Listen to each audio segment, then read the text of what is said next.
absensi agar. Oh iya, sebelumnya izin di record ya. Eh, yang untuk Bapak Ibu yang berprofesi sebagai guru, nanti absensinya itu form evaluasinya itu sebagai absensi untuk mendapatkan sertifikat webinar hari ini. Nah, untuk webinar hari ini narasumber kita yaitu seorang psikolog nih, Bapak Ibu. Yuk kenalan yuk sama Bu Priska Anggrini, MPSI psikolog. Untuk profilnya mau sebentar ya.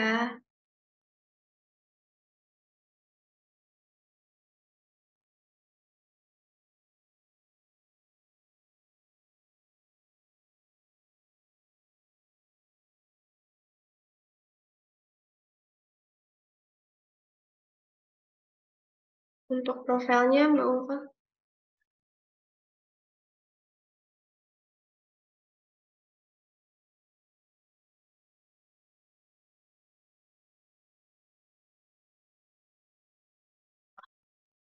Beliau, oke. Beliau ini adalah seorang psikolog dari Presgo Psikologi Center. Tuh. Hai Bu Priska,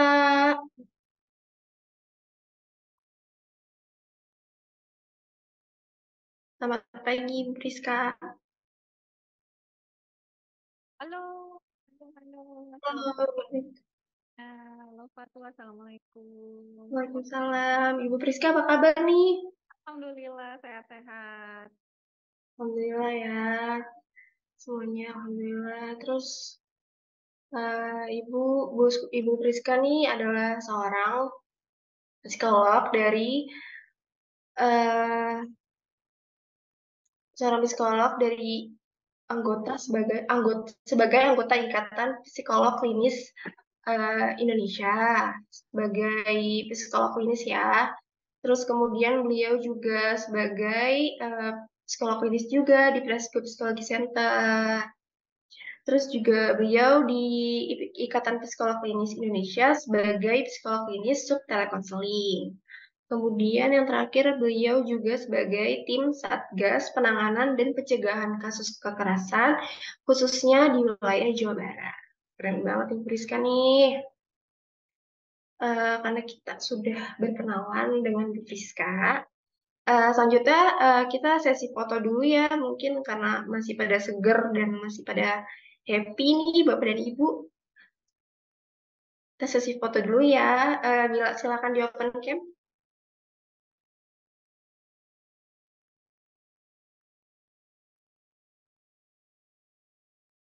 Ya sudah, semuanya sudah open cam.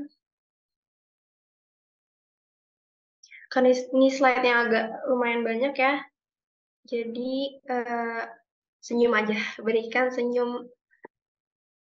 Mohon diaktifkan kameranya ya Bapak Ibu semuanya. Belum semua nih, Ibu siapa nih yang belum?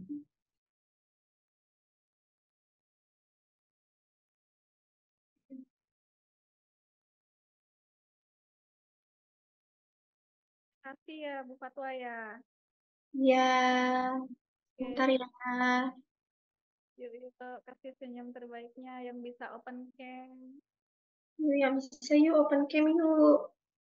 Ya, Abah-abah.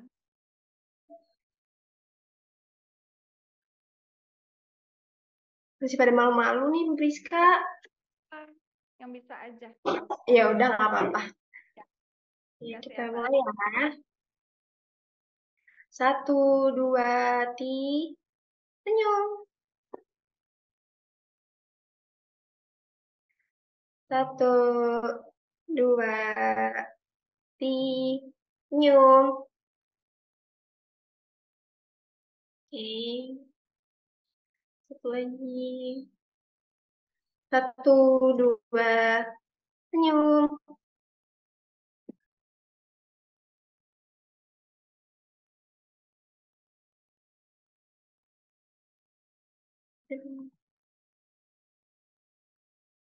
Ya, satu lagi ya. Satu, dua, senyum.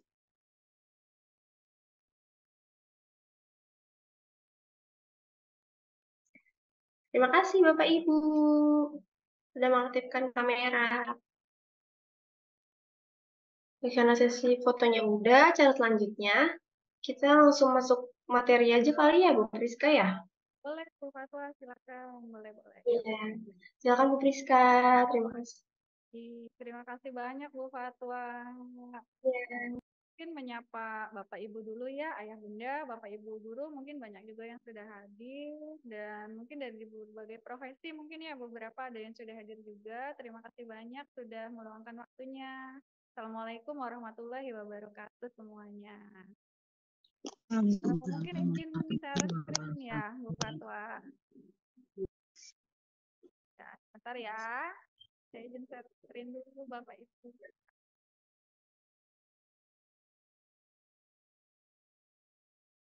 Oke.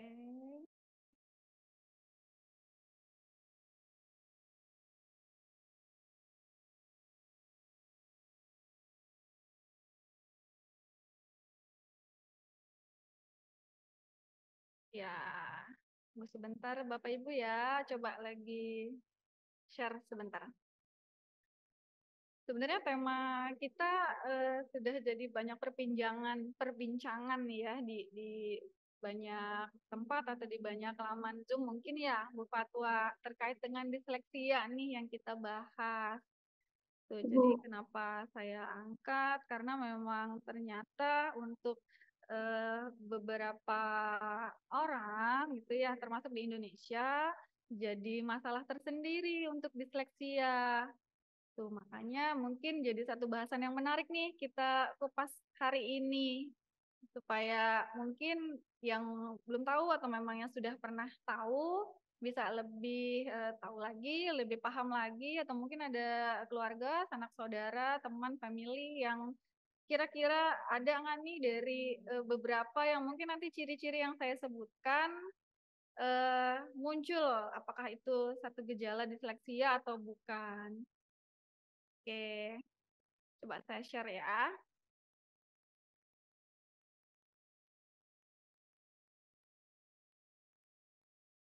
Sudah terlihat belum ya Bu Fatwa?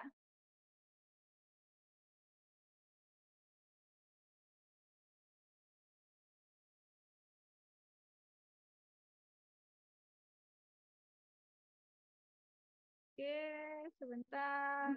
Belum terlihat ya? Sebentar, sebentar. Belum,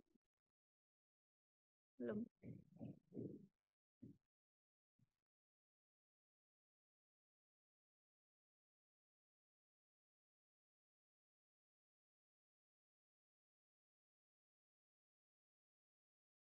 Belum ya, belum terlihat ya slide-nya ya.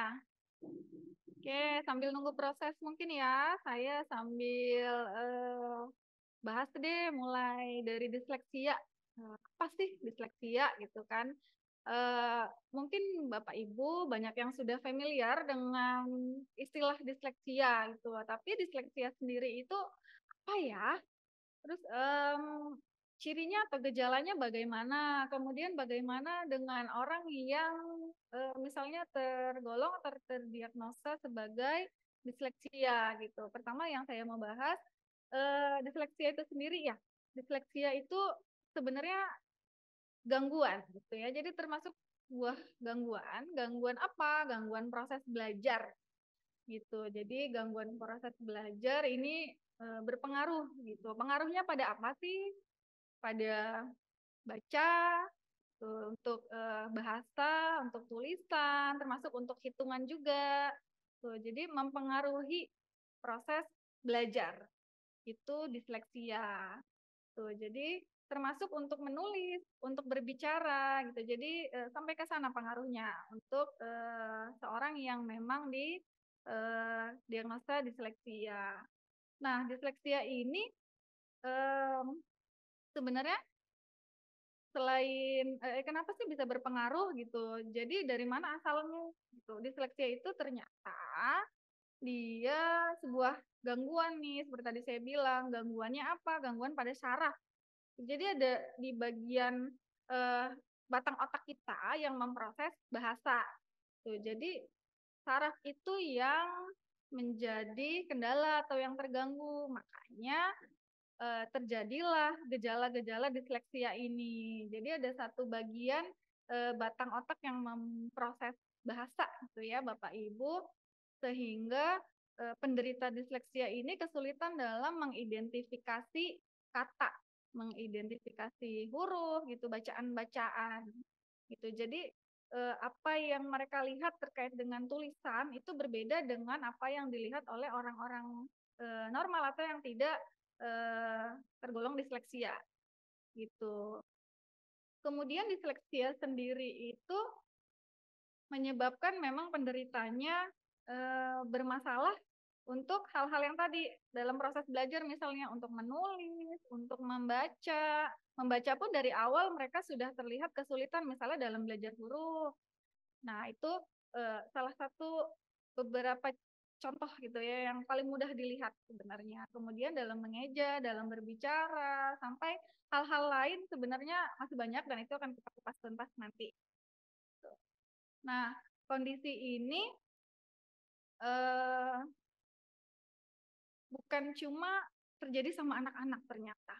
Jadi sebenarnya ada dua kategori. Kategori gejala untuk disleksia, ada untuk anak-anak, sama ada untuk yang dewasa. Gitu, ternyata ada ya beberapa dewasa untuk disleksia, ada.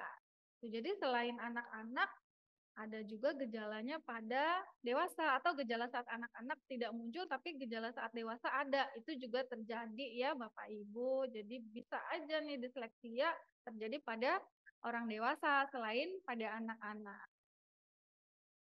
Nah, untuk disleksia ini sebenarnya karena gangguan dalam batang otak tadi ya mempengaruhi syaraf untuk bahasa. Jadi ini sebenarnya gangguan seumur hidup gitu. Wah, serem juga ya gangguan seumur hidup. Tapi untuk disleksia ini memang dia kategorinya gangguan seumur hidup. Hanya saja masih bisa diatasi. Jadi tergantung tingkat keparahan dari masing-masing orang sebagai penderita disleksia.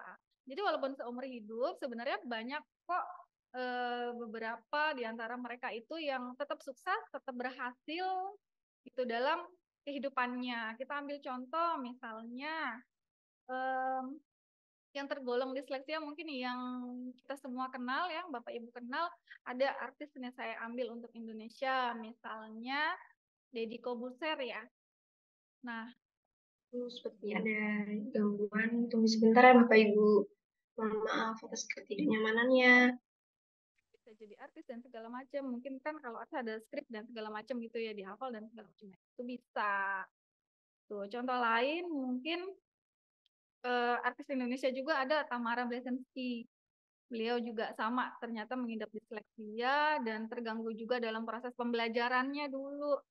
Beliau juga setahu saya dalam belajar membaca gitu ya. Jadi tulisannya terlihat lari-lari atau terlihat menari menurut pengakuannya gitu. Jadi memang itu beberapa ciri yang dialami atau yang mereka lihat kondisi sebenarnya tulisan itu seperti itu. Bisa juga lari-larian seperti Tamara tadi ya, atau seperti menari kemana-mana jalan-jalan gitu.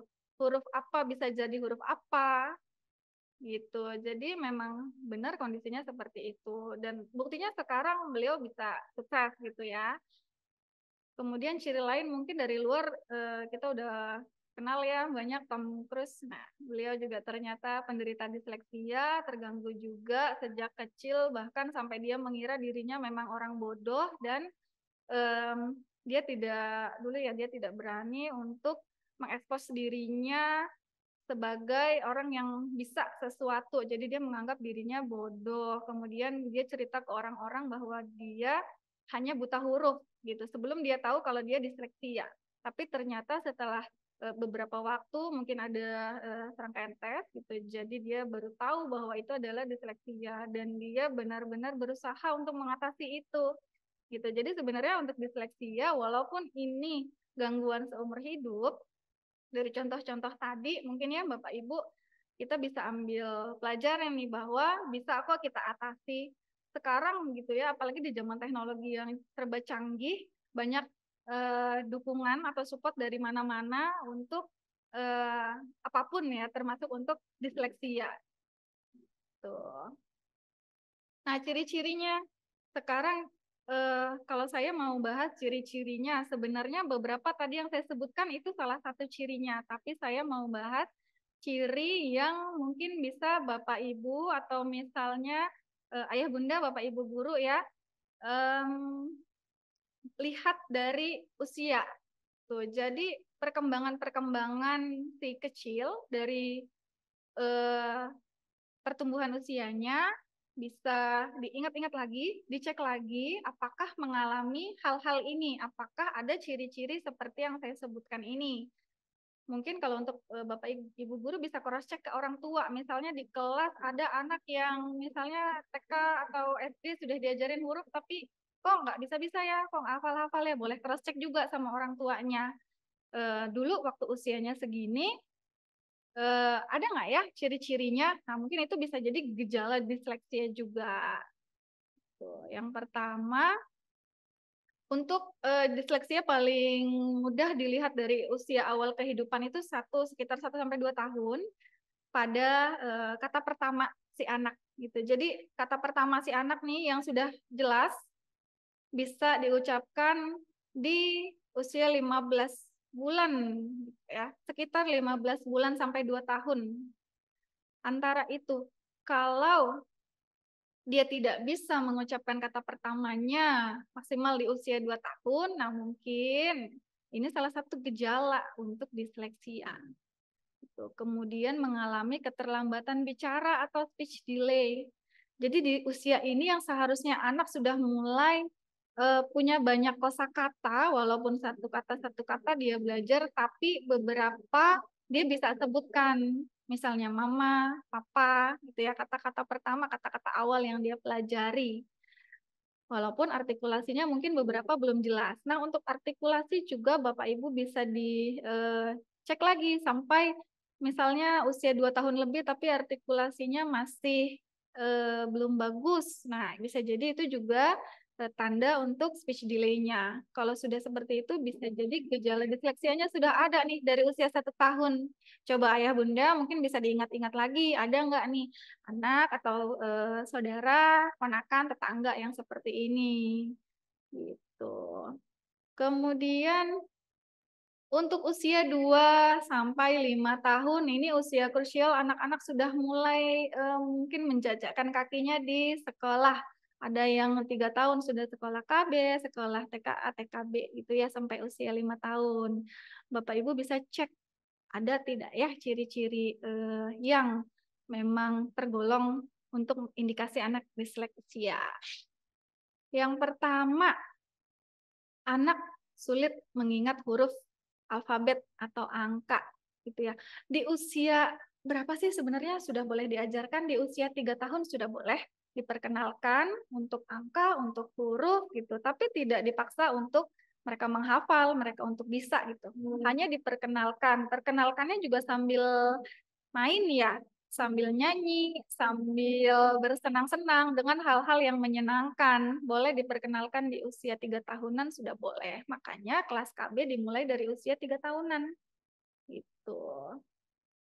Kalau mungkin usia 2 tahunan boleh untuk mengenal urutan ya, misalnya urutan angka 1 sampai 10 atau urutan A sampai Z. Tapi kalau untuk memperkenalkan bentuknya, satu itu seperti apa sih? A itu seperti apa sih? Sudah boleh diperkenalkan di usia 3 tahun. Misalnya boleh menempel gambar-gambar alfabet, gambar-gambar angka atau gambar-gambar apa yang bisa apa namanya untuk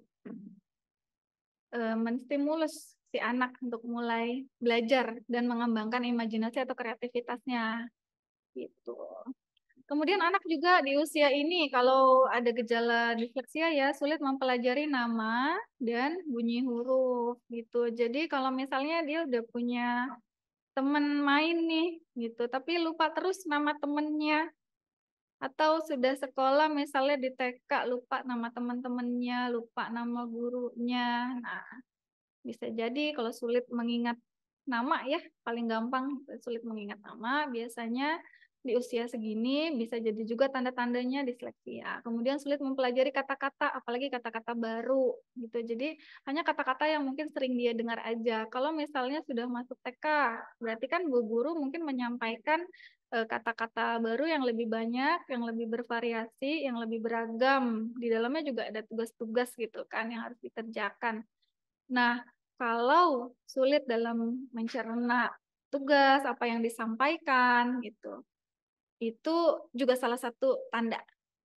Kemudian sulit mempelajari lirik lagu. Biasanya usia 1,5 tahun gitu ya, kalau kita sudah mulai ajarkan lagu-lagu anak-anak, lagu selawat misalnya, atau bacaan-bacaan surat-surat pendek, kita sudah hafalkan doa-doa pendek misalnya. Nah, ini kok sulit sekali ya, padahal sambil main atau sambil tidur-tiduran misalnya sama bundanya. Atau di sekolah sudah mulai diajarkan eh, nyanyian alfabet misalnya, tapi kok nggak hafal-hafal. Nah, ini salah satu cirinya juga nih Bapak Ibu. Padahal kita mengajarkannya dengan sesuatu yang menyenangkan. Gitu. Jadi untuk mengajarkan anak di usia ini memang dengan hal yang bikin mereka nyaman dan menyenangkan ya Bapak Ibu. Kemudian sering mengucapkan kata-kata yang salah. Tuh, misalnya kata-katanya kadang terbalik-balik nih.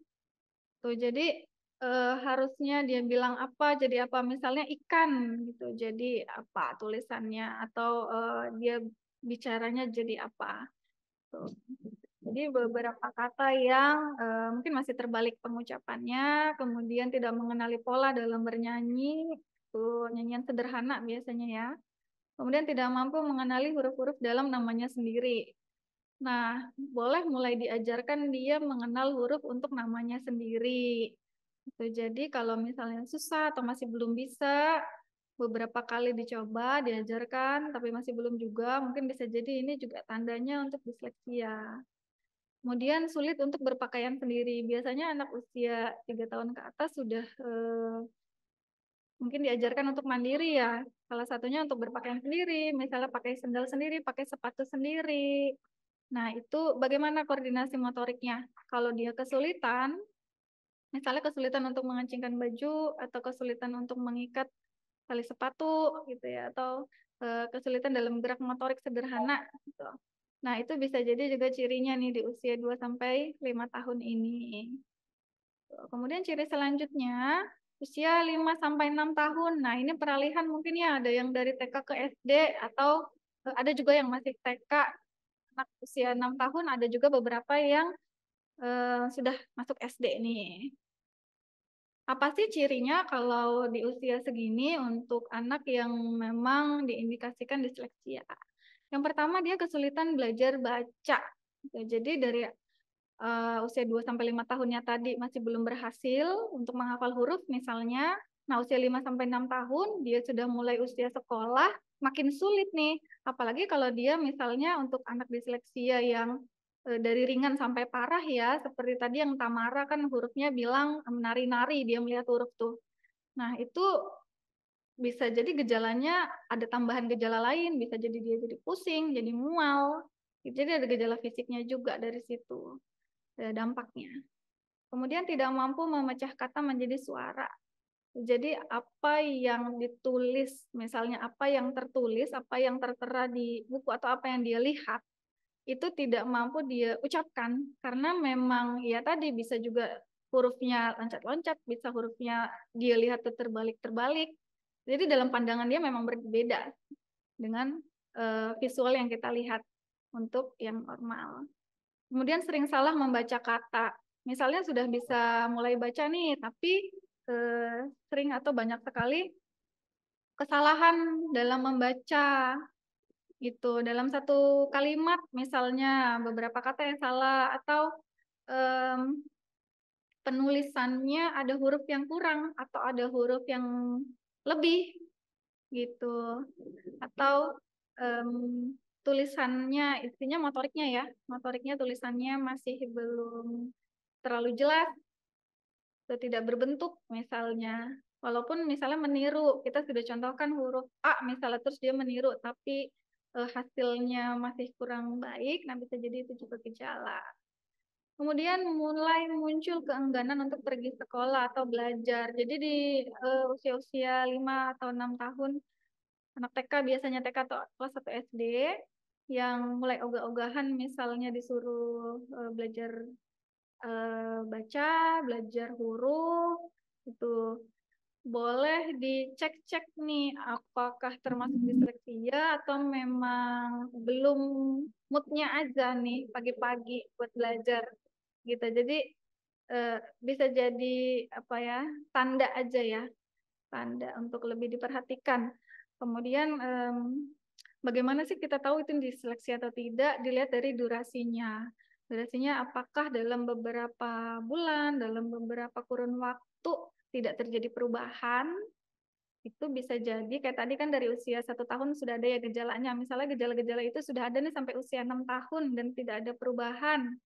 Itu berarti bisa jadi itu memang gejalanya disleksia. Boleh nanti dikonsultasikan lebih lanjut gitu dengan ahlinya. Tapi kalau misalnya di usia 3 tahun sudah ada perubahan nih, tapi perubahannya signifikan atau tidak, perubahannya sesuai harapan atau tidak, seperti yang anak normal. Karena kan setiap anak perkembangannya berbeda-beda ya, ada yang cepat, ada yang lambat. Nah, dilihat juga durasi cepatnya seperti apa, durasi lambatnya juga dia seperti apa, tentang waktunya gitu, yang bisa dibilang diseleksi atau tidak. Tuh. Kemudian usia 6 tahun sampai 15 tahun ini sudah menginjak SD ya Bapak Ibu biasanya. Nah, anak-anak ini umumnya untuk disleksia akan sulit untuk mengeja, sulit untuk baca, dan itu lamban sekali apa namanya progresnya di sini di usia 6 sampai 15 tahun. Progresnya lamban sekali. Jadi dari durasinya ya, durasi dalam dia pembelajaran, even dia misalnya les juga nih di rumah, les bimba misalnya, atau ditambah untuk les sendiri di rumah, les baca, tapi progresnya sangat lamban sekali, bisa jadi itu juga cirinya disleksia. Kemudian sering mengulang dan melakukan kesalahan saat membaca dan menulis, seperti tadi apa tulisannya terbalik, atau hurufnya masih terbalik, atau ada huruf yang kurang, ada huruf yang kelebihan, misalnya, atau misalnya membuat apa garis dia tidak sesuai dengan contohnya atau yang sesuai garis yang diinginkan misalnya gitu. Nah, ini juga ciri-cirinya. Kemudian sulit konsentrasi sehingga kurang paham maksud bacaan. Memang untuk disleksia mempengaruhi juga fokusnya karena yang dia lihat itu tulisannya atau hurufnya bisa loncat-loncat, bisa apa jalan-jalan, bisa menari-nari gitu ya. Jadi dia nggak fokus. Dia mau baca itu tapi tulisannya kabur-kabur misalnya. Nah, jadi dia nggak tahu itu huruf apa. Huruf A itu bentuknya kayak gimana karena dalam visualnya dia tuh A bisa muter-muter, bisa kebalik gitu. Jadi kesulitan sekali dia untuk membaca. Tuh, jadi isi bacaan pun kurang paham. Kecuali kalau misalnya kita bacakan, bisa jadi dia lebih paham. Kemudian bisa juga anak ini akan menghindari untuk membaca kalau bu guru atau pak guru suruh baca misalnya, atau ayah bunda suruh belajar baca gitu ya, hafalan besok ada ujian misalnya. Nah ini nggak mau, ada aja alasannya, beribu-ribu alasan kalau disuruh belajar baca atau belajar hitung gitu ya. Bisa jadi juga ini cirinya. Tuh, jadi dia lebih suka dibacain gitu. Jadi saking keselnya nih misalnya bunda nih anaknya nggak mau baca, ya udah bunda bacain. Nah itu mungkin salah satunya juga ya kalau udah banyak alasan untuk menghindar. Kemudian kemampuan bicara atau lisan baik namun buruk dalam tulisan atau dalam bacaan. Biasanya karena dia tipe yang suka mendengarkan aja daripada membaca sendiri, makanya dia mungkin kosakata yang dia dapat dari pendengarannya ini. Jadi untuk berbicara memang sebenarnya untuk beberapa anak disleksia eh, terlihat seperti anak normal seperti biasa gitu. Bedanya pas disuruh baca aja nggak bisa, tuh, atau belum bisa, atau belum lancar, atau terkendala. Tuh. Kemudian sulit mengingat informasi baru seperti nama, tanggal gitu. Hal-hal yang umum yang sebenarnya mudah. Nah, ini kesulitan itu terkait dengan bahasa. Kemudian kesulitan dalam berbagai tes. Nah, kalau udah usia sekolah, biasanya karena bacaannya juga belum lancar dan dia juga ada rasa takut gitu untuk jadi anak disleksia kalau ada gejalanya seperti ini takut duluan disuruh baca, jadi banyak alasan gitu. Jadi untuk tes juga dia eh, kesulitan. Kemudian reaksi fisiknya juga akan kelihatan, misalnya keringat dingin atau apa tiba-tiba sakit perut, tiba-tiba pusing, sakit dan nggak sekolah. Bisa jadi seperti itu kalau sudah memang parah gitu ya untuk disleksianya. Beberapa anak mungkin yang lebih besar kelas 2, kelas 3 yang notabene di kelas bawah itu kan harus sudah bisa ya setidaknya. Jadi kalau masih mengeja mungkin akan jadi masalah tersendiri untuk si anak dalam pembelajaran di sekolah maupun dalam pergaulannya. Tuh. Nah, masalah lainnya dari yang tadi sudah disebutkan ciri-cirinya ternyata ada dampak lainnya nih atau masalah lain terkait dengan disleksia. Yang pertama untuk koordinasi motorik. Tadi saya juga sempat singgung bahwa motorik halus terutama ya masih kurang sekali. Motorik kasarnya pun untuk keseimbangan bisa jadi terganggu. Kemudian daya ingat karena anak-anak disleksia menyerap informasi secara visualnya kurang, terutama untuk bahasa ya, huruf atau angka, tulisan gitu ya. Jadi daya ingatnya juga berpengaruh nih, karena dia minim informasi kecuali dari apa yang dia dengar. Gitu Bapak Ibu. Kemudian responnya juga lambat. Tuh, jadi misalnya dikasih tugas sama Bu Guru atau Pak Guru di sekolah, tapi nggak mudeng nih anak misalnya, atau nggak ngerti apa sih harus yang saya kerjakan. Tuh, jadi kalau responnya agak lambat, atau misalnya saat diajak bicara, tapi jawabnya dia harus mikirnya lama gitu. Nah, ini bisa jadi masalah lain ya terkait dengan disleksia tadi. Kemudian biasanya anak disleksia juga sering bergumam, misalnya atau gitu kalau diajak ngobrol. Itu ciri-cirinya seperti itu. Even dia bisa ngobrol lancar tapi banyak apa tadi bergumam itu tadi atau imbuhan-imbuhan yang salah atau misalnya gitu ya, itu ada yang salah. Terus beberapa memang ada yang ketinggalan katanya atau memang salah pengucapannya. Kemudian ada komplikasi gangguan. Untuk komplikasi gangguan terkait dengan disleksia, selain kecakapan untuk pembelajaran, juga terkait tadi dengan motoriknya, terkait juga dengan emosionalnya, terkait juga dengan sosialnya, gitu. Jadi komplikasi ini yang membuat mungkin anak disleksia atau dengan gejala disleksia menjadi eh, apa anak yang pemalu atau tidak berani misalnya kalau disuruh maju atau disuruh baca terutama ya, terus menghindari pergaulan dengan teman-temannya karena mungkin komunikasinya tadi ada yang dia komunikasinya memang bahasanya kurang atau tata bahasanya kurang, ada juga yang em, responnya lambat jadi teman-temannya menganggap mungkin ya ini lama gitu, jadi keburu ketinggalan. Jadi sama teman sebaya atau lingkup sosialnya juga jadi masalah. Nah, penyebabnya Bapak Ibu apa ya? Dari tadi kita bahas gejalanya nih. Gejala-gejalanya setelah dari apa runtutan usia dari umur 1 tahun tadi sudah mulai kelihatan sampai usia 15 tahun tadi saya bahas. Nah, penyebabnya apa sih? Kenapa sih bisa sampai ada seperti ini gitu ya? Selain tadi dari gangguan di batang otak ya, ternyata 40% dari penelitian itu dari faktor biologis atau genetik.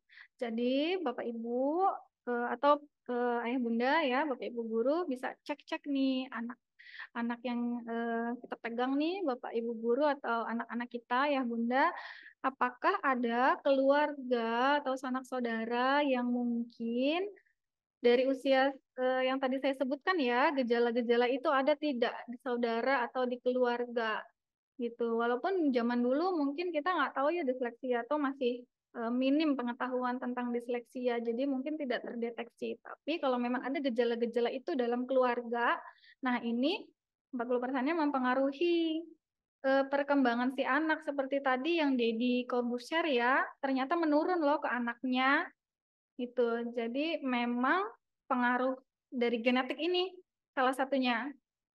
Nah, penyebab lainnya untuk hal-hal lain itu dari pendidikan. Nah, pendidikan yang dimaksud apa? Pendidikan itu kan dari awal kehidupan ya, dari lahir sampai dia mengenyam pendidikan di sekolah. Nah, itu pendidikan. Sampai dia bersosial di lingkungan, itu juga pendidikan. Itu juga pengaruh. Kalau misalnya anak sejak lahir hanya mendapat sedikit rangsangan untuk mengembangkan tata bahasanya, kalau walaupun dia tidak ada faktor genetik untuk disleksia, bisa jadi dia disleksia nantinya karena nggak dapat rangsangan. Misalnya di usia 4 tahun atau 5 tahun nggak ada tuh diajarin dikenalkan huruf, dikenalkan angka. Nah, itu juga mempengaruhi anak akan lambat gitu dibanding anak yang lain yang memang sudah mulai diajarkan atau sudah diberi rangsangan yang tepat gitu. Bukan hanya untuk diajarkan bahasa terkait dengan pelajaran ya, tapi hal-hal lainnya, misalnya kalau untuk usia-usia tadi yang di bawah ya, usia bawah 6 tahun ke bawah itu sambil bernyanyi, misalnya itu juga kan belajar. Jadi kosakatanya banyak, kemudian saat diperkenalkan huruf, jadi tahu misalnya nyanyi ada atau misalnya ayam gitu, saat dia diperkenalkan hurufnya, oh ayam, ayam tuh hurufnya apa ya? Nah, misalnya seperti itu. Jadi rangsangan-rangsangan yang tepat gitu. Ini di luar genetik tadi ya. Kemudian dari faktor psikologis, misalnya dari faktor psikologis kondisi keluarga, kondisi rumah tangga, orang tua, itu juga berpengaruh. Misalnya di rumah yang orang tuanya mungkin dua-duanya kerja, anaknya misalnya dipegang sama asuh atau sama yang lain di rumah, tapi tidak dapat rangsangan gitu. Dan eh, dari keseharian juga karena orang tuanya bekerja mungkin ya untuk apa faktor psikologis dari si anak itu sendiri kurang, misalnya dia merasa kurang diajak main sama orang tuanya gitu. Jadi faktor kebahagiaan misalnya untuk pemenuhan cinta kasih sayangnya si anak kalau kurang juga, nah itu bisa mempengaruhi juga untuk situasi pembelajaran si anak gitu. Nah, untuk hal lainnya, mungkin untuk penyebab disleksia, selain tadi untuk faktor genetik atau pendidikan, psikologis juga berpengaruh. Ini beberapa hal mungkin saya tambahkan untuk anak, ayah bunda atau bapak ibu guru bisa cek, anak yang kondisi lahirnya prematur atau BBLR ya, berat badan lahirnya rendah. Nah, itu juga bisa mempengaruhi kondisi batang otak untuk pemrosesan bahasa yang mempengaruhi anak tergejala disleksia atau tidak. Kemudian ya tadi genetik udah, terus terpapar misalnya nikotin, alkohol, nafsa atau rokok gitu ya. Itu bisa juga menjadi salah satu pemicu atau penyebab. Kemudian cedera atau trauma otak, misalnya saat kehamilan pernah terbentur, atau saat sudah lahir anak pernah jatuh dan kepalanya terbentur, mungkin ya, yang kita tidak tahu. Nah, itu bisa juga menjadi penyebab, salah satu penyebabnya. Kemudian kelainan pada struktur otak, gitu ya. Kelainan pada struktur otak ini tadi yang di batang otak. Mungkin lebih lanjut bisa cek ke dokter syaraf mungkin ya kalau yang ini, kalau bagian otak itu. Tadi gejala-gejala untuk anak ya. Nah, selain anak tadi saya juga bilang ternyata untuk disleksia tidak hanya anak loh. Ternyata orang dewasa juga punya gejalanya. Gejalanya apa sih kalau untuk orang dewasa? Nah, pertama kurang lebih karena prosesnya dari usia 1 tahun sampai kurang lebih 15 tahun itu ya tadi di usia mendekati remaja lah, usia-usia remaja ada ciri-ciri yang tadi sudah kita bahas atau sudah saya sebutkan. Nah, itu beberapa cirinya ada atau muncul. Kemudian kalau misalnya untuk orang dewasa bisa dilihat misalnya responnya juga sama tadi. Responnya lambat juga. Misalnya dalam komunikasi, dalam sehari-hari misalnya bercanda aja gitu ya. Ketawanya telat misalnya orang-orang udah selesai lucunya, nah dia baru nyadar nih, oh ternyata ini lucu. Nah, bisa jadi itu juga gejala untuk disleksia pada orang dewasa. Itu. Kemudian untuk orang dewasa juga akan kesulitan untuk membaca panjang gitu untuk kalimat-kalimat panjang atau misalnya satu paragraf. Nah, dia agak kesulitan untuk memahami isinya apa sih bacaan ini, tentang apa sih gitu. Walaupun ya paham, tapi tidak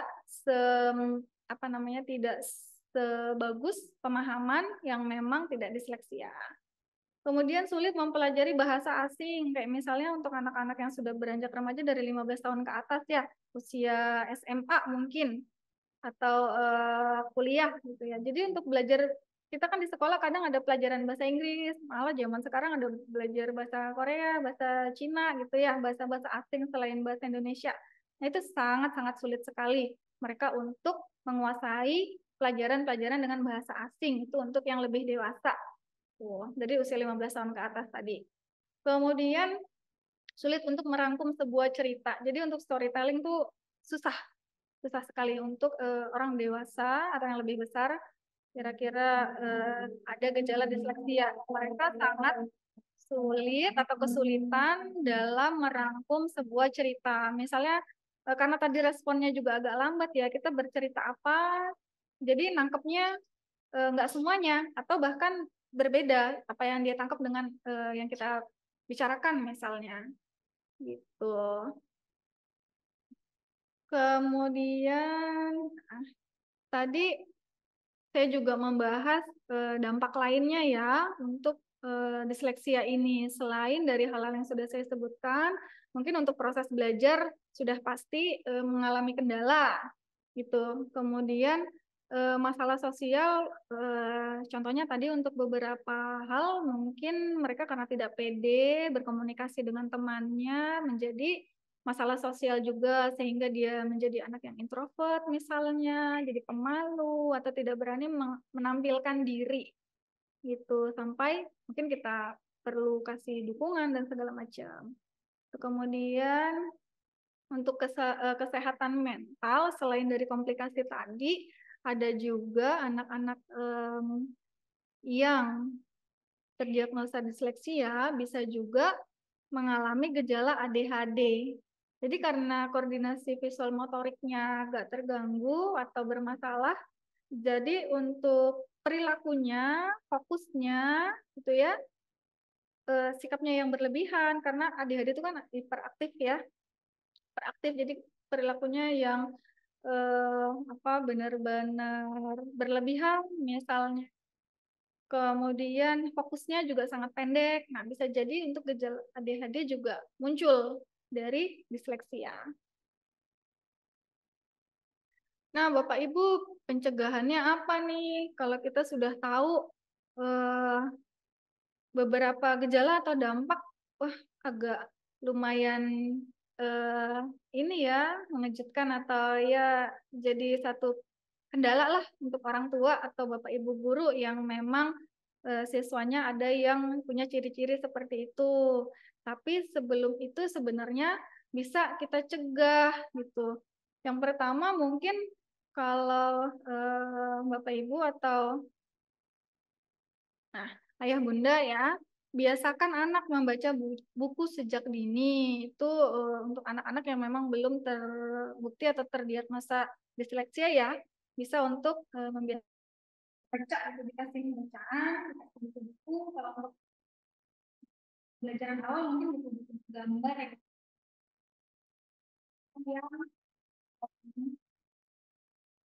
bentuk-bentuk tiga dimensi gitu. Nah ini di awal. Kemudian bacakan anak buku cerita. Karena memang mereka menerima informasinya lebih cepat mungkin ya dengan mendengarkan gitu. Jadi atau awal, jadi kita bacakan buku cerita supaya mereka lebih familiar dengan bahasa. Banyak kata-kata baru yang mereka serap dulu saat untuk belajar huruf atau belajar membaca, atau familiar dengan kata-kata dengan huruf sehingga lebih memudahkan mereka belajar mengolah atau berbahasa. Kemudian bisa juga mengajaknya ikut berinterview atau bernyanyi, gitu ya, sama-sama. Jadi anak-anak yang baru belajar banget untuk mengenal huruf gitu. Jadi kita ajarkan sambil situasi.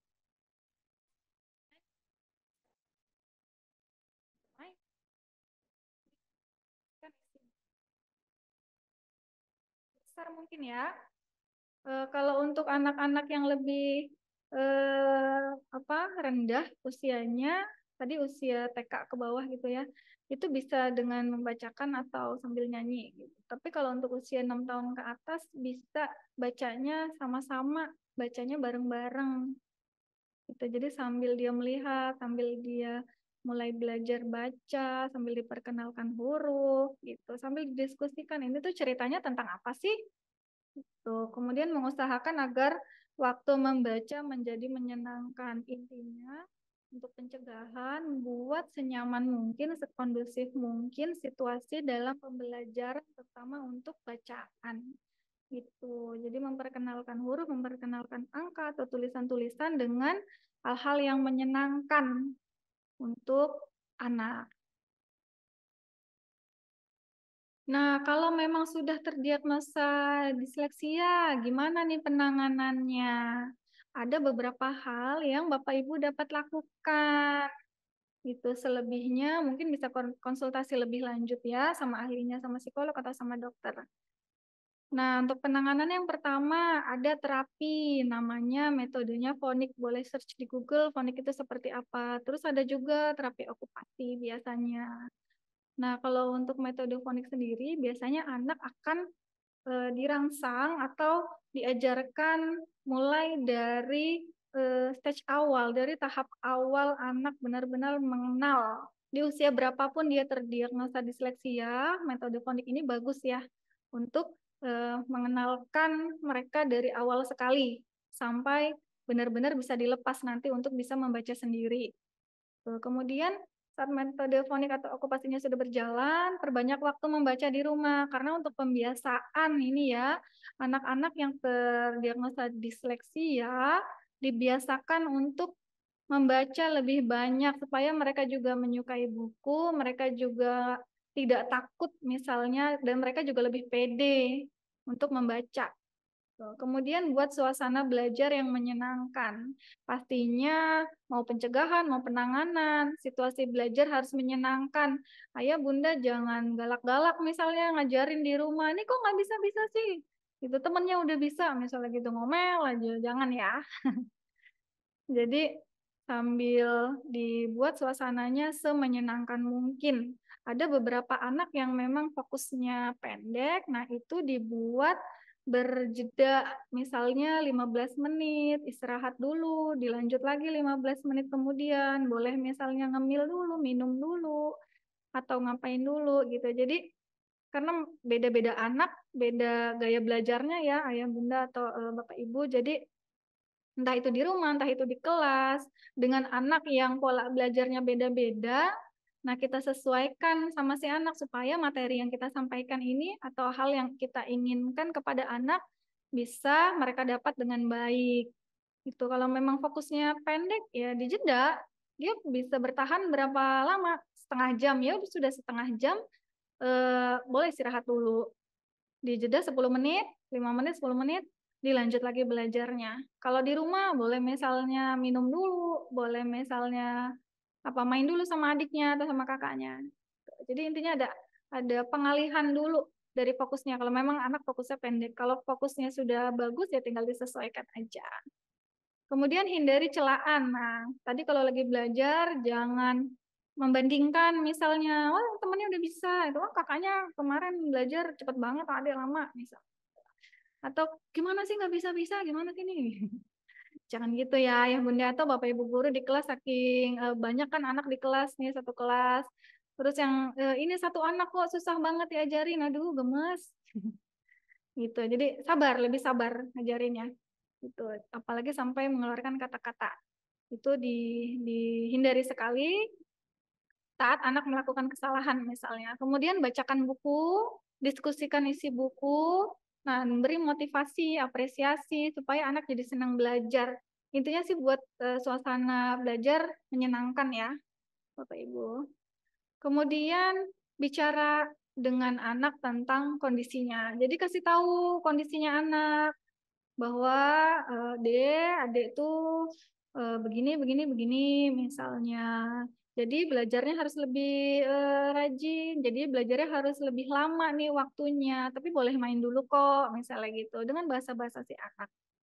Intinya anak tahu bahwa dia harus belajar lebih giat, berusaha lebih giat dibandingkan anak lainnya, tapi dengan situasi yang menyenangkan, dibantu sama orang sekitar. Kemudian batasi menonton. Nah, untuk tontonan misalnya baik itu gadget atau layar harus ada screen time-nya. Jadi apapun itu sebaiknya walaupun sekarang teknologi sudah canggih ya, anak juga bisa belajar lewat HP atau lewat laptop misalnya untuk huruf, untuk angka, tapi sebaiknya untuk anak-anak yang ada gejala disleksianya dihadapkan langsung saja dengan bukunya, misalnya buku bergambar, buku dengan tulisan huruf yang besar-besar, atau puzzle huruf yang tiga dimensi gitu ya, kan banyak ya. Dihadapkan dengan yang seperti itu saja untuk anak-anak yang sudah terdiagnosa disleksia. Tuh, jangan di layar, jadi dibatasi untuk menonton. Kemudian bekerja sama nih ayah bunda sama bapak ibu gurunya. Jadi untuk pembelajaran di sekolah dan di rumah sinkron, jadi sejalan. Di rumah misalnya punya aturan untuk belajar 1 jam gitu. Kalau untuk yang anak tidak fokus mungkin 1 jam bisa dibagi sesi ya, bisa 2 kali, bisa 3 kali. Tetapi di sekolah dia harus beberapa jam di sekolah dan itu punya aturan sendiri di sekolah. Jadi ada kesepakatan di rumah, di sekolah. Jadi belajarnya konsisten, anak juga mendapat disiplin pelajaran dan disiplin diri untuk mereka sendiri dalam belajar. Jadi anak sudah tahu, oh ini waktunya saya belajar di rumah. Oh ini waktunya saya belajar di sekolah. Gitu. Saat saya belajar harus seperti apa. Gitu. Jadi sama untuk pengasuhan anak di rumah sama di sekolah, makanya butuh kerjasama. Kemudian kalau untuk membaca tadi untuk bacaan yang suaranya keras atau dibacakan, nah itu untuk usia anak 6 tahun ke bawah ya yang Bunda. Jadi kalau untuk 6 tahun ke atas, kalau bisa diajak baca bareng aja, dikasih lihat bukunya bareng-bareng, lihat gambarnya, ajak diskusi gitu. Itu lebih masuk untuk anak di atas usia 6 tahun. Kemudian apa lagi nih? Oh sudah habis materinya ternyata Bu Fatwa sampai di penanganan aja. Ya mungkin karena sudah selesai materinya saya kembalikan lagi ya ke Bu Fatwa. Terima kasih Bu Friska atas materi yang sangat bermanfaat ini. Silakan untuk ada yang mau bertanya, raise hand dulu ya, terus kemudian open kameranya. Ya boleh kalau ada yang mau bertanya silakan. Ada yang ingin bertanya, silakan raise hand, kemudian open kamera dan open mic.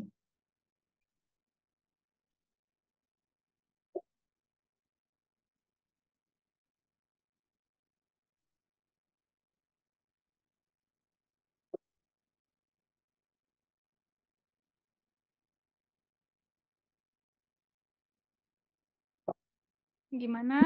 Ada Bu Fatwa? Belum ada yang raise Atau hand. mau ngambil dari beberapa? Kayaknya di chat ada yang masuk ya? Iya, ada Ya, beberapa saya lihat yang di ada. chat aja kali ya. Boleh Bu Fatwa? Yang mana? Ini pertanyaannya. Mhm. Hmm,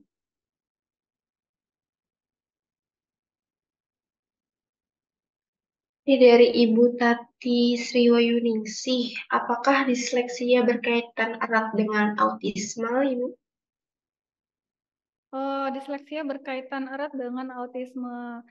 Kalau untuk anak atau seseorang yang terdiagnosa disleksia, bisa jadi ada juga gejala-gejala autisme, gitu ya. Tapi kalau untuk anak yang sudah terdiagnosa autis, nah eh, tidak tidak juga dia disleksia, gitu. Jadi ada anak autis yang bisa baca kok, gitu. Tapi ada seseorang atau anak yang disleksia, tapi memang itu ya gejalanya ada gejala autis juga. Ya, tapi tidak semuanya. Cuma sebagian aja, sebagian kecil aja kok. Ya, jadi tidak melulu ya, tidak selalu berkaitan. Cuma beberapa anak yang autis, apalagi autisnya tingkatnya misalnya parah nih. Kalau yang parah kan bisa jadi untuk kemandirian dalam mengurus diri sendiri juga susah ya. Nah, itu biasanya ya kesulitan juga dalam belajar membacanya gitu. Seperti itu Baik, Bu Fatwa. terima kasih Ibu. Ini ada lagi yang bertanya dari Ibu Selvi Fauzia, untuk memastikan anak itu benar-benar disleksia, apakah ada tesnya dan di mana bisa dilakukan untuk tesnya?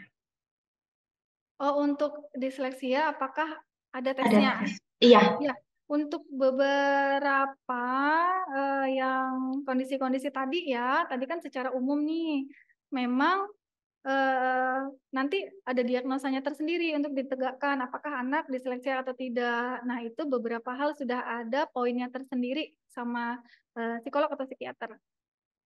Tuh, Oh, jadi jadi kalau misalnya mau cek ke Presgo Psychology Center bisa nanti dengan saya atau ke tempat lain, ke psikolog lain juga bisa.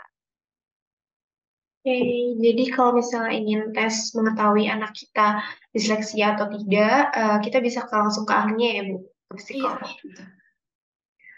Oke, atau bisa juga dan cek ke dokter saraf tadi ya untuk bagian batang otaknya untuk pemrosesan bahasa mungkin. Tuh, bisa juga ke dokter. baik, terima kasih Ibu. Ya, ada lagi Bu Fatwa. Ini dari Ibu Erna, apakah sudah terlanjut disleksia, apakah bisa disembuhkan? Untuk disleksia penyakit seumur hidup gitu Bu Fatwa. Jadi seperti yang tadi sudah dijelaskan, dia seumur hidup labelnya nih disleksia, tapi tergantung masing-masing orang dengan tingkat keparahannya. Kalau masih ringan, nah itu beberapa yang pengidap disleksia masih bisa berkarya dengan baik. Contohnya tadi beberapa yang sudah saya sebutkan ya, artis-artis kita. Tapi Iya, kalau iya. misalnya tingkatnya sudah sangat-sangat parah sekali, nah itu mungkin beberapa hal menjadi terganggu. Seperti tadi yang ada komplikasi-komplikasinya gitu ya. Untuk hubungan sosialnya, untuk motoriknya, kemudian kalau sudah dewasa mungkin untuk bidang pekerjaan, gitu. Dan faktor-faktor psikologisnya dia akan menjadi mudah marah atau emosional, mudah tersinggung, agresi bisa juga gitu. Jadi banyak hal menjadi kaitannya dengan disleksia kalau tingkat keparahannya itu eh, semakin tinggi. Tuh, jadi ini memang label seumur hidup kalau untuk disleksia. Jadi Baik. masing-masing tergantung tingkat keparahannya aja sih, Bu Fatwa. Seperti Jadi itu. bisa dikurangi, minimalisir ya dengan terapi atau segala macam gitu ya, tapi tidak Ya, bisa sembuh. betul. Ya, jadi kalau sudah terdiagnosa, boleh tadi dengan pencegahan-pencegahan yang tadi diupayakan juga bisa.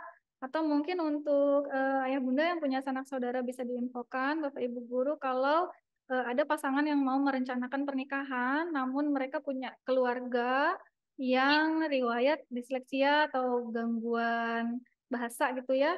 Untuk slow learner misalnya, atau ciri-ciri yang tadi disebutkan per usia, boleh di konsultasikan dulu untuk pencegahan nanti keturunannya apakah disleksia juga atau tidak gitu. Dari awal pernikahan bisa di ini kok untuk pencegahan sebenarnya. Tapi kalau yang sudah terjadi, yaitu tadi sesuai tingkat keparahannya, ada beberapa hal atau treatment yang bisa kita lakukan dengan upaya-upaya tertentu supaya meminimalisir gejala disleksia, terutama dalam kaitannya dia dalam kehidupan sosial. Itu Bu Fatwa. Terima kasih, Ibu. Oke. Ini ada lagi yang nanya dari Ibu Putri Zuta, anak usia 6 tahun, tapi bacanya tidak cepat, namun sudah tahu huruf. Apakah masih aman? Usia 6 tahun. Ya, Intinya kalau karena anak usia segitu memang baru belajar ini ya untuk mengenal, membaca gitu, mengeja. Jadi kalau sudah segitu sebenarnya masih aman. Tapi dilihat juga riwayat dari umur 1 tahunnya tadi, ada speech delay atau tidak, terus ada gejala-gejala lain yang menyertai atau tidak yang terkait dengan disleksia. Kalau ada, mesti waspada. Dilihat sampai dia misalnya kelas 2, kelas 3, ada perkembangan atau tidak untuk proses belajarnya. Kalau masih seperti itu juga, bisa jadi tandanya disleksia. Tapi kalau perkembangannya misalnya di semester 2, sekarang kan kelas 1 misalnya, umur 6 tahun, di semester 2 ada perkembangan progresnya bagus nih, ya itu bisa jadi boleh lega sedikit lah. Gitu. Intinya durasi mereka lambatnya itu panjang atau pendek. Misalnya selama kelas 1, kelas 2 masih tidak ada perubahan, boleh dikonsultasikan lebih lanjut. Tapi kalau misalnya di usia segitu ada perubahan bagus, yaitu insya Allah aman. Kembali lagi dicek untuk usia-usia awal kehidupannya dia ya, dari usia 1 tahun tadi, dari mereka belajar bicara, apakah ada gejala atau tidak. Insya Allah masih aman kalau tidak ada. Itu Bu Fatwa. oke, terima kasih, Ibu. Ini satu lagi deh, Bu. Ya. Dari Ibu di Raja Kendra, anak yang storytelling-nya kurang dimengerti, maksudnya mungkin kayak kurang jelas ngomongnya, apakah termasuk disleksia juga atau tidak? Ya, jadi tidak hanya dilihat dari satu gejala ya. Misalnya, ini udah ada tanda-tanda nih, dia dibacakan cerita, kemudian suruh menceritakan kembali, atau membaca tapi suruh menceritakan ulang dengan bahasanya sendiri. Kalau dia kesulitan dalam hal itu, bisa jadi itu tandanya juga disleksia. Cuman dalam kondisi yang mungkin ringan, kalau hanya itu yang muncul gejalanya. Tapi kalau ada gejala yang menyertai, tadi hal-hal yang sudah disebutkan gejalanya, nah mungkin tingkat keparahannya lebih parah gitu. Oke.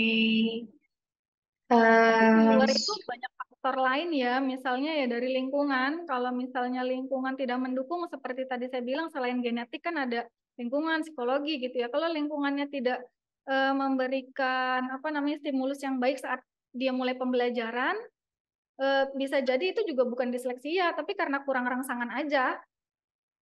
Tuh, misalnya nggak pernah di intens untuk belajar huruf misalnya, atau belajar baca nggak intens, atau misalnya komunikasinya kurang, komunikasi dua arahnya nggak intens, bisa jadi karena itu juga. Jadi tidak semuanya hal seperti itu ya itu disleksia enggak gitu. Jadi ada hal, lihat dulu faktor lainnya itu. Seperti itu Bu Fatwa. ya, terima kasih, Ibu. Oke. Masih ada lagi? Banyak ya kayaknya Bu. Ya, udah selesai. Gimana? Kalau ada yang mau tanya lagi, silahkan raise hand atau bisa kirim chat. Atau tidak ada yang ingin bertanya lagi, Ya, boleh raise hand yang mana nih? ya silahkan raise hand.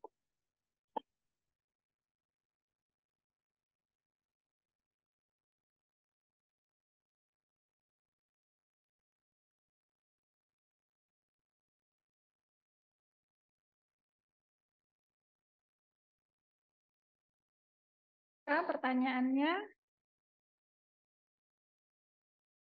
Oh, ini ada lagi, Bu, dari Ibu Kaya Sifun SDM. Adakah tes sederhana untuk mengetahui anak itu disleksia atau tidak? Saya punya anak kelas 3 SD, belum lancar baca.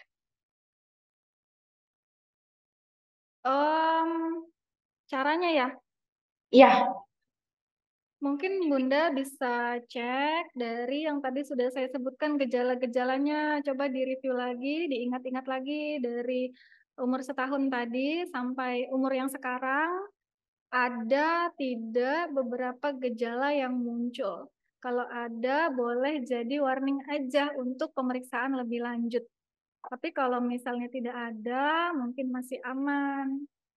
Gitu. Mungkin faktor lain yang mempengaruhi, apa misalnya rangsangan atau stimulusnya yang tadi saya bilang kurang, atau memang apa stimulus juga kan macam-macam ya, misalnya untuk menjaga mood anak untuk bisa tetap semangat belajar di rumah atau Bapak Ibu guru di sekolah supaya anaknya tetap mau ngikutin pelajaran gitu. Jadi hal-hal seperti itu bisa dicek tuh untuk tahu.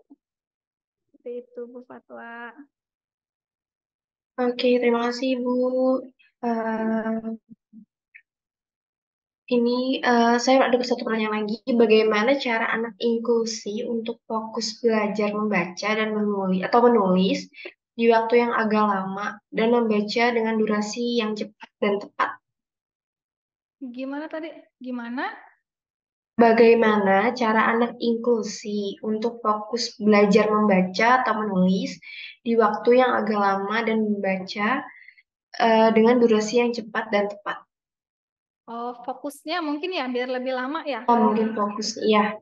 Ya, jadi memang karena gaya belajar anak beda-beda ya Bapak Ibu. Jadi kita jangan memaksakan atau menyesuaikan polanya anak dengan target kita atau pola yang kita pingin. Jadi kita ikutin si anak. Kalau memang fokusnya yang tadi saya bilang rentangnya hanya setengah jam, ya per setengah jam saja gitu. Misalnya setengah jam istirahat dulu, 5 menit, 10 menit, belajar lagi, itu akan lebih baik daripada diterusin 1 jam misalnya full. Gitu, sama pun di kelas juga seperti itu. Untuk anak-anak yang memang fokusnya masih pendek, apalagi anak-anak peralihan dari TK ke SD ya, untuk kelas 1, kelas 2 kan masih adaptasi mereka untuk tempat, untuk pembelajaran, gitu, untuk lingkungan, mereka belajar, itu masih adaptasi. Jadi fokusnya ada yang apa masih pendek. Nah, itu tidak apa-apa di apa namanya diikutkan untuk misalnya fokusnya 15 menit ya sudah 15 menit dulu saja, setengah jam ya setengah jam dulu saja, tapi intens atau rutin, misalnya per setengah jam selama 2 jam gitu ya, belajar 2 jam tapi per setengah jam istirahat dulu. Nah, itu akan lebih efektif gitu ya, mempertahankan fokusnya dia daripada terus-terusan misalnya 1 jam pelajaran harus duduk diam terus. Nah, itu untuk si anak dengan gejala fokusnya pendek, rentang perhatiannya pendek, akan sangat kesulitan atau percuma tidak akan menyerap apa-apa. Gitu, Bu Fatwa. Oke, terima kasih Ibu. Mungkin sudah cukup ya untuk pertanyaannya cukup banyak. Dan rata-rata pertanyaan yang Ibu pertanyakan sudah dijelaskan sebelumnya oleh Bu Priska lewat materi yang tadi di-sharing. Gimana Bapak Ibu semuanya? Sudah dapat ilmu baru ya, banyak ya. Semoga bisa bermanfaat dan bisa langsung dapat diaplikasikan oleh Bapak Ibu semuanya.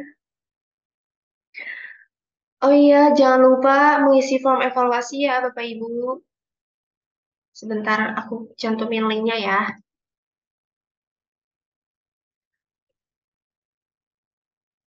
Ya, itu dia. Silakan diisi absennya dulu ya.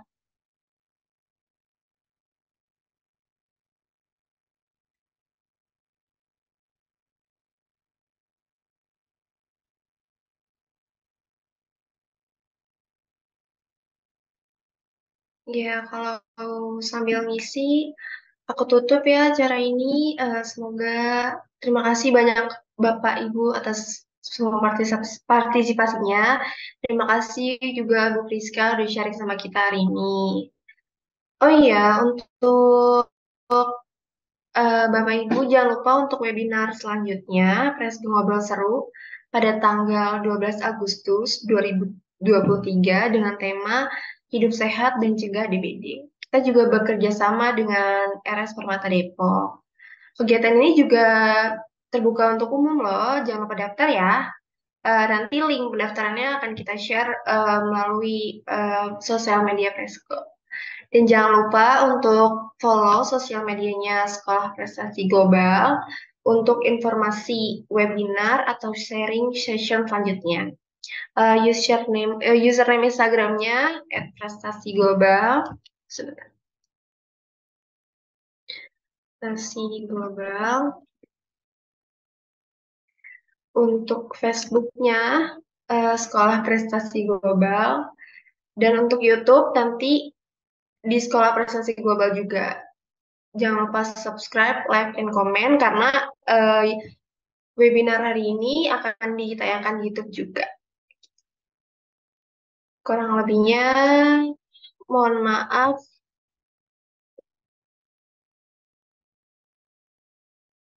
Oh ya, untuk kesimpulan hari ini, disleksia adalah gangguan belajar yang mempengaruhi kemampuan otak untuk memproses tulisan dan bahasa lisan ya. Dapat terjadi dengan anak-anak dan juga dewasa. Ciri-cirinya seperti yang tadi Bu Priska sebutkan, ciri-cirinya kesulitan membaca, terus sulit mengingat huruf atau alfabet, angka, terus sulit juga mengingat nama orang atau bunyi huruf yang sama seperti pagar, agar gitu kan. Terus mungkin tadi Bu Priska mention kalau disleksia itu adalah penyakit seumur hidup ya, tapi bisa diminimalisir dengan terapi. Terus untuk anak-anak perbanyak waktu membaca dengan orang tua dan buat suasana membaca tuh jadi menyenangkan seperti menyanyi dan segala macam. Terus kemudian jangan lupa batasi anak dengan bermain gadget atau menonton televisi dan mau bekerja sama dengan pihak sekolah juga. Kurang lebihnya mohon maaf. Maaf kalau banyak kekurangannya. Wassalamualaikum warahmatullahi wabarakatuh. Terima kasih Ayah Bunda, Bapak Ibu Guru.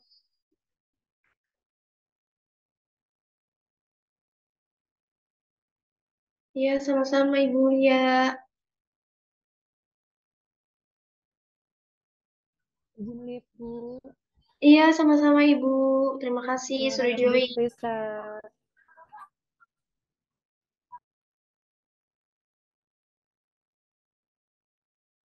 Sama-sama Ibu Endang. Sampai jumpa lagi. Terima kasih banyak, Miss. Iya, sama-sama Ibu. Sukses psikologi. Terima kasih banyak Ibu Eka. Terima kasih, Bu. Jangan lupa untuk isi Assalamualaikum. form ya, evaluasi.